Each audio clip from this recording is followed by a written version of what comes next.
आज जो supreme court का आदेश आया है, सुप्रीम कोर्ट ने साफ तौर पे ये कहा कि हमारे पास कोई भी ऐसी याचिका नहीं आई है, किसी किसान की ऐसी याचिका नहीं आई है जिसने कहा हो कि हम कानून का समर्थन करते हैं। तो आंदोलन में बैठे, काफ़ी टाइम से बैठे किसान हमारे साथ हैं। जी, क्या लगता है, असली नकली का फैसला हो गया?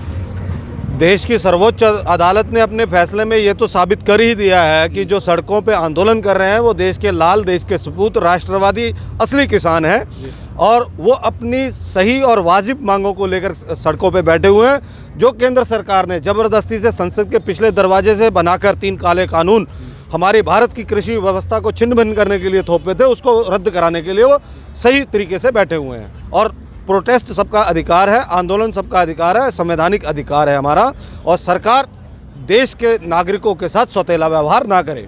अच्छा, सुप्रीम कोर्ट ने यह भी कहा है कि कोई भी अगर असली किसान, जिसे सरकार बता रही है, उनकी तरफ से कोई भी याचिका नहीं आया समर्थन में। याचिका ऐसा, हम दिल्ली में बैठे हुए हैं, हमें पता है कि जब कानून ऐसा है, जब लोकसभा में और राज्यसभा में कोई भी कानून बन जाता है, जब राष्ट्रपति साइन कर देता है तो हमें पता है कि वो कानून बन जाता है। उस कानून का पालन जो है सुप्रीम कोर्ट कराता है। हमें किसानों को पता था कि जब कानून बना दिया, राष्ट्रपति ने साइन कर दिया, अब इसको तो भाई सुप्रीम कोर्ट तो इसका पालन करवाएगी। लेकिन मैं फिर भी धन्यवाद करना चाहता हूँ कि उनका पालन ना करवा करके उन्होंने किसानों के हित में खड़े होकर के सुप्रीम कोर्ट ने आज जो सरकार को फटकार लगाई है, सरकार, सारा किसान आज गदगद है और सुप्रीम कोर्ट का धन्यवाद करना चाहते हैं इस बात पे। अच्छा साहिब जी, साफ तौर पे देखा गया कि सरकार अभी भी कह रही है कि ये जो कानून है हमारे समर्थन में काफ़ी किसान हैं, तो वो किसान कौन है? वो इनकी गोदी के लोग हैं। उनका जब पड़ताल की गई तो 20 दिसंबर 2020 उनका रजिस्ट्रेशन दिनांक था और 20 तारीख को ही तोमर जी से मिलते हैं वो लोग, समर्थन पत्र देते हैं और उसी दिन उनका रजिस्ट्रेशन होता है। नंबर 1। नंबर 2, उन संस्थाओं का, उन किसानों का, उन जथेबंदियों का आज तक कोई भी किसानों के हक की लड़ाई का इतिहास नहीं है। एक बार भी उन्होंने कहीं प्रदर्शन, कहीं मांग पत्र, कहीं कुछ नहीं दिया कि किसानों और कृषि के सुधार के ये कार्यक्रम किए जाएं।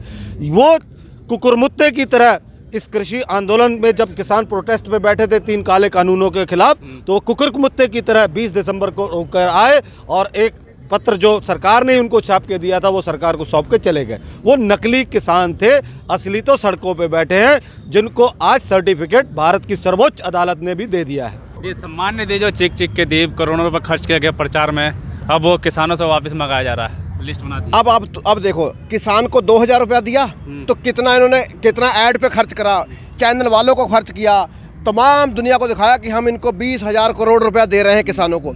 अगर ये हमारे फायदे का कानून होता, ये हमारी भलाई का कानून होता, तो भाई इसका ढिंढोरा 1 साल पहले से पीटते कि मैं ला रहा हूँ आपके लिए बढ़िया कानून, मैं ला रहा हूँ आपके लिए बढ़िया कानून। वो पिछले दरवाजे से क्यों लाए उसको, फिर संसद के पिछले दरवाजे से ला करके एकदम उसको कोरोना काल में ला करके अध्यादेश ला करके क्यों जारी कर दिया? क्योंकि वो हमारे फायदे का नहीं था, इनके व्यापारी भाइयों के फायदे का था। वो तो मुंबई बैठ के रिलायंस वालों के घर में बैठ के तय हुआ कि ये कानून लाया जाएगा। संसद से कानून पास नहीं हुआ था वो। अब इन्होंने नई करतूत क्या किया? खिसियानी बिल्ली क्या कर रही है? खंबा नोच रही है। जो सम्मान निधि इन्होंने ढिंडोरा पीट पीट कर दी थी, वो सम्मान निधि आज चोरी से किसानों के खाते से वापस ले रहे हैं। तो ये कब क्या करते हैं? जो सिलेंडर पे सब्सिडी थी वो इन्होंने ख़त्म कर दी, तो देश को ले जा कहाँ रहे हैं आप? एक लोहे का टुकड़ा जब वो खदान से निकलता है उस पर टैक्स लगाते हो, वो टुकड़ा ढलाई होकर कोई पुर्जा बनता है उस पर टैक्स लगाते हो, वो पुर्जा जुड़कर कोई गाड़ी या कार का रूप लेता आप उस पर टैक्स लगाते हो, जब वो कार कोई भारत का आम आदमी खरीदता फिर टैक्स लगाते हो, उसका रजिस्ट्रेशन करते हो तो फिर टैक्स भरते हैं, हम रोड टैक्स भरते हैं। उसके बाद 1 लीटर पेट्रोल उसमें डालते हैं तो 70% आपको फिर टैक्स देते हैं। उसके बाद हम 50 किलोमीटर चलते हैं तो गुंडा टैक्स वसूलने के लिए आपने टोल नाके लगा रखे हैं। अरे टैक्स पे टैक्स, टैक्स पे टैक्स, टैक्स पे टैक्स आप ले रहे हो, आपका पेट कब भरेगा? आप पैसा दे किसको रहे हो भाई? आप देश की जनता को दोनों हाथों, दोनों पैरों, अपने खानदान के समेत लूट रहे हो और ये लूट अब किसान नहीं होने देंगे। देश की जनता जाग चुकी है, किसानों का ये आंदोलन जन आंदोलन में बदल चुका है और अब न्याय होगा। ये सरकार की चोरियां पकड़ी गई हैं। लेकिन सरकार क्या अब भी मानेगी ये किसान, आप लोग असली किसान? अब असली सरकार को नहीं मनाना हमने। ये जो देशवासियों को, जो हमारे शहरी नागरिक हैं, जिनको ये भ्रमित करने का प्रयास कर रहे थे कि ये जो दिल्ली में बैठे हैं, जो बॉर्डरों में बैठे हैं, जो नकली किसान है, असली किसान अपने खेतों में काम कर रहा है, जो हमारे बिजनेसमैन भाई हैं, जो हमारे होटल कर्मी हैं, कोई भी है, उनको ये गलत मैसेज जा रहा था। कई अब विधायक जो हैं बीजेपी के वो भी अब साथ छोड़ते हुए नजर आ रहे हैं बीजेपी का, कि कानून अगर नहीं मानते तो हम साथ छोड़ देंगे। अरे भगवान सबको सद्बुद्धि दे यार, आत्मा सबकी झंझोड़ती है।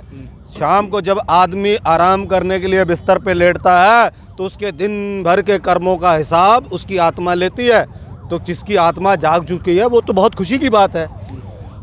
भाई साहब, कृषि उन्मूलन कार्यक्रम जब जब भी देश में चला है, कृषि सुधार के लिए कोई भी कार्यक्रम आया है, उस कार्यक्रम के तहत उन कार्यक्रमों की शर्तों को पूरा करते हुए जिस भी कंपनी ने, जिस भी फर्म ने लाइसेंस लिया है वो तो अमीर हो जाती है, किसान वहीं का वहीं पड़ा है। तो भाई साहब, कृषि सिर्फ लूट का एक सेक्टर है। कृषि को लूट के नज़र से देखा और लूटने की इन्होंने योजना बनाई थी, वो किसानों को समझ आ गई और किसान सड़कों पे आ गया और इन तीनों कानूनों को रद्द कराने के लिए सड़कों पे डटा पड़ा है। अब ये काले कानून जब तक रद्द नहीं होते हैं, किसान सड़क से नहीं हटेगा। अच्छा, सुप्रीम कोर्ट ने आज एक अच्छा मैसेज दिया है कि जो आंदोलन कर रहे हैं उनका अधिकार है, आप आंदोलन जो कर रहे हैं उनकी मांगों को मानोगे या हम मनवाएं।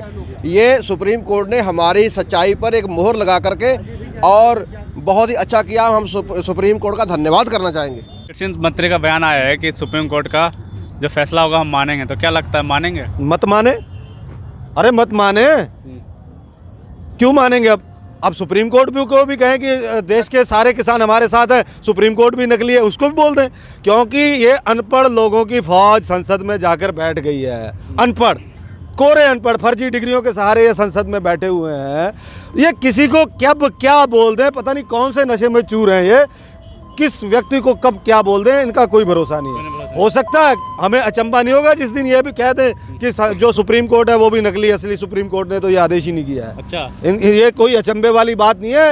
ये पता नहीं किस नशे में मगरूर रहते हैं, इनका ये भी जवाब हो सकता है। सम्मान नीति की बात की, भाई सम्मान नीति की बात करता हूँ, तो अभी एक आंकड़े में क्या रख दिया है कि पैसा वापस करने पड़ेंगे अब किसानों को, और सबसे ज़्यादा जो लिस्ट है वो पंजाब के किसानों की है। वो पंजाब के किसानों को टारगेट इसलिए कर रहे हैं कि ये आंदोलन पंजाब से शुरू हुआ। पंजाब के किसानों का हम धन्यवाद, हम उत्तराखंड रहते हैं, हम उनका धन्यवाद करना चाहते हैं जिन्होंने सबसे पहले जागने का काम किया। फिर उसके बाद उत्तराखंड का किसान जागा, फिर उत्तर प्रदेश का किसान जागा, फिर मध्य प्रदेश का किसान जागा, और लास्ट में हमारी सुप्रीम कोर्ट को भी, उनको भी जागना पड़ा, उनको भी इनके खिलाफ बोलना पड़ा। और जो भाई साहब पूछ रहे हैं जो पैसा जा कहाँ रहा, तो पैसा मैं इनसे ये कहना चाह रहा हूँ कि जो कांग्रेस ने 70 साल लूटा, 70 साल लूट के उसका ऑफिस मैंने देखा यहाँ पर दिल्ली में, उनका बहुत 10-10 फुट के कमरे हैं, और इनके 4-4 हज़ार करोड़ के ऑफिस हर जिले में बन चुके हैं। तो पैसा जो है बीजेपी अपनी पार्टी पे खर्च कर रही है, ना कि किसानों पर, ना किसी गरीबों पर, ना किसी कुछ पे। ये इसका अपना पेट भरने लगी है, अपने आलीशान इनके दफ्तर बन रहे हैं, आलीशान दफ्तरों में जो आराम करने के लिए इनके बन रहे हैं, वो पैसा इनका उधर जा रहा है। क्या लगता है अभी भी सरकार 15 तारीख को बातचीत होने वाली है, और उससे पहले या सुप्रीम कोर्ट का आदेश? देखिए, सरकार को तो मानना ही पड़ता। अब माननीय सुप्रीम कोर्ट के आदेश को अगर सरकार इग्नोर करेगी तो हम तो सड़कों पे डटे हुए हैं। हम इन तीनों काले कानूनों को रद्द कराए बगैर सड़कों से हटेंगे नहीं। उसके लिए हमारे जथेबंदियों के जो हमारे आगू हैं, किसान के जो नेता हैं, उन्होंने पहले से कह दिया ज़्यादा से ज़्यादा हमें 3 साल बैठना पड़ेगा, 3.5 साल, तो हम आम चुनाव का इंतज़ार करेंगे। लेकिन इस जो हठधर्मी और घमंडी सरकार है, इसको जड़ से उखाड़ के ही सड़कों से हटेंगे। अब ये सरकार का अब समय 3.5 साल बचा है, तो अगर ये कानूनों को रद्द नहीं करेगी, अगर माननीय सुप्रीम कोर्ट के भी ये आदेश का पालन नहीं करेगी, तो फिर इसकी उल्टी गिनती आज से शुरू हो चुकी है। सुप्रीम कोर्ट ने जैसा कि आज कहा है कि जो असली किसान, जिसको सरकार बदलती है, मैं बार बोल रहा हूँ कि जिसको सरकार असली किसान बताती है उनकी कोई याचिका नहीं आई है, तो फिर असली किसान जिसको सरकार बताती है, प्रधानमंत्री जो मीटिंग कर रहे थे, फिर वो कौन किसान थे? वो गोदी के किसान थे। मैं पहले भी बता चुका हूँ, इनकी गोद में बैठे हुए कुछ लोग। अब इस पार्टी की प्रवृत्ति क्या है, इनके कार्यकर्ता पेड वर्कर होते हैं, पेड तनख्वाह देते हैं उनको, तो उसी पेड वर्कर की ड्यूटी लगाई होगी कि गांव से 2-4 आदमी ढूंढ के लाओ, उनका नाम का रजिस्ट्रेशन करवाते हैं और उसके बाद आप उसका समर्थन पत्र दो हमें, तो वो इनके पेड वर्कर होते हैं। अब जब उनको तो ये गलफत थी, घमंड था कि हमारी सरकार तो ये कानून लागू करेगी, तो उनको कोर्ट कौन जाएगा? जो दुखी होगा। तो कोर्ट इस कानून के विरोध में जो असली किसान थे वो कोर्ट की शरण में भी गए।